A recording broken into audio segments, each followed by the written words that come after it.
Hi అండి. ఈరోజు night డిన్నర్‌లోకి నేను చపాతీ అయితే చేస్తున్నాను. దానికోసం అనేసి పిండి కలుపుకుంటున్నాను.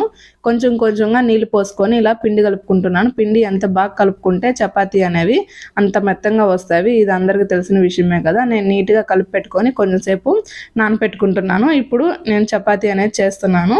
నాకు చపాతీ గుండ్రంగా చేయడం, రౌండ్‌గా చేయడం మాత్రం రాదు. మా ఆయన అయితే చాలా రౌండ్‌గా చేస్తాడు. నేను చపాతీ ఎలా అయితేనేమి తినటానికి బావుంటే చాలు గదా అని అనుకుంటాను. కానీ మా ఆయన అలా కాదు. చపాతీ రౌండ్‌గా ఉండాలి అంటారు. మరి అలా అని వంకర టింకర్‌లుగా ఏం చేయను. కాకపోతే కొంచెం అనమాట. మరి అంత పర్ఫెక్ట్‌గా చేయలేను. మధ్యాహ్నము లంచ్‌లోకి నేను పప్పుచారు చేశాను. ఇప్పుడు అదే ఇలాగా పప్పుచారు లేయర్‌లుగా యేసుకొని, చపాతీ యేసుకొని దాంట్లోకి ఆనియన్ నంచుకొని తింటే చాలా బావుంటది. పప్పుచారు, ఆనియను చపాతీలోకి నాకైతే ఇదే ఇష్టం అనమాట. కర్రీ అంటే కుర్మా ఉంటది గదా! వాటిల్లో కల్లా నాకు పప్పుచారు అంటే ఇష్టం. మీకేదంటే ఇష్టమో కామెంట్ చేయండి. అలాగే సబ్స్క్రైబ్